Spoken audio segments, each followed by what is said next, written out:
Let's go to Paul Barry, who on one measure is the ABC's highest paid television presenter. By my reckoning, he gets an annual salary of $13,000 per weekly minute on air. By comparison, for instance, even Lee Sales gets just over $3,000 a weekly minute. Barry hosts Media Watch, which he's turned into a kind of ideological gamekeeper. He uses his taxpayer-funded platform to attack media for daring to air views or facts at odds with his own Green Left agenda. Incredibly, this has gone so far that Barry campaigns against a drug that might help coronavirus patients, seemingly just because Donald Trump has talked it up. Now, to disappointing news for some media boosters that a drug touted as a potential cure or treatment for COVID-19 does not appear to work and can have serious side effects. Barry repeatedly has highlighted unsuccessful trials of the drug, but he's ignored successful trials. He's even misled viewers about what's been said on this station, and he's failed to tell ABC viewers that clinical trials of the drug are underway at two prestigious institutions in Australia. Instead of the facts, Barry is focused on settling political scores. Meanwhile, another trial of high doses of the drug has been stopped 6 days in after some patients suffered serious heart problems and 11 died. And it's bizarre to look at Barry's Twitter feed, where he's highlighting any report that says hydroxychloroquine doesn't work and boasting that this is what Media Watch suggested. Media Watch, where you go for your medical breakthroughs, apparently. Then in May, he enthusiastically tweeted a Lancet report that warned against the drug as a treatment for coronavirus. And he declared that the drug was pushed by Trump, Fox News and Sky News, and it was not a cure or a treatment. All more proof, apparently, that Dr. Barry was right and Trump and those horrible people at Sky reporting the news were wrong. It's all highly personal for Barry. When the World Health Organization halted trials, he promptly tweeted the news saying Sky News was proven wrong, as if we are now a drug agency. Strangely, there was still no word from Barry about the sophisticated government-funded trials in Australia, or news that trials in the UK had resumed. Oh well, a week or so later, the Media Watch host had to share news that Lancet had withdrawn its article that was critical of hydroxychloroquine. The research didn't stack up. Lancet and Barry had been caught out circulating fake news, or at least dodgy research. Barry and the ABC seem heavily invested in opposing this drug, which probably explains why Barry hasn't reported this study, conducted across 6 hospitals in the Detroit area by the Henry Ford Health System. It examined hydroxychloroquine's performance on coronavirus patients. The study followed more than 2,500 cases and found the drug reduced death rates by half. Wow, that's encouraging news, but it hasn't been reported by Paul Barry or Media Watch.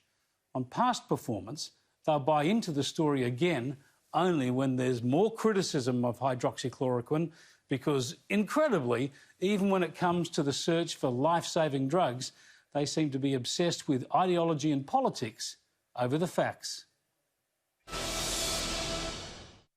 Let's go to the panel now, and I'm joined by columnist for The Spectator, Rebecca Weiser, and columnist and blogger for The Daily Telegraph, Tim Blair. Thanks both for joining us. Rebecca, what's the ABC got against a drug that could be life-saving? It's extraordinary and it's a consistent pattern, but I think it fits into a larger narrative that a lot of left-leaning or news organisations around the world, which is to accentuate not the positive but the negative. And we've got to the situation where we have, I think, what's been called quite rightly panic porn, and this has turned into, you know, not so much a pandemic as a panicdemic. Now, by that I don't mean that this is not a very serious illness. for some people. But it's a very specific segment of the population. And even when we're reporting the facts about this illness, about COVID-19, we should be stressing those people who are at risk and the measures we're taking to protect them. And hydroxychloroquine, as you said in your excellent editorial, is life-saving, including for people in their 80s, their 90s, even in the people who are centenarians have survived with this treatment. So to ignore it, to only ever report the negative side, truly is perverse, you know, and it seems to set a mindset for people that there's no hope, there's nothing they can do if they catch this illness and they're older, that there's no hope for them. And do you know what's even more extraordinary is that we've had a major breakthrough in treating this illness also with another over-the-counter drug called ivermectin. It was Monash University that found this. It also has, in recent studies that have come out in Florida, a 50% reduction in the death rate, including for the oldest and the weakest and the sickest people. And yet, where's the reporting on that from our ABC? A discovery, a breakthrough that was made at Monash University in Australia. So Chris, you're absolutely right. It's an extraordinary effort by our national broadcaster to accentuate the negative.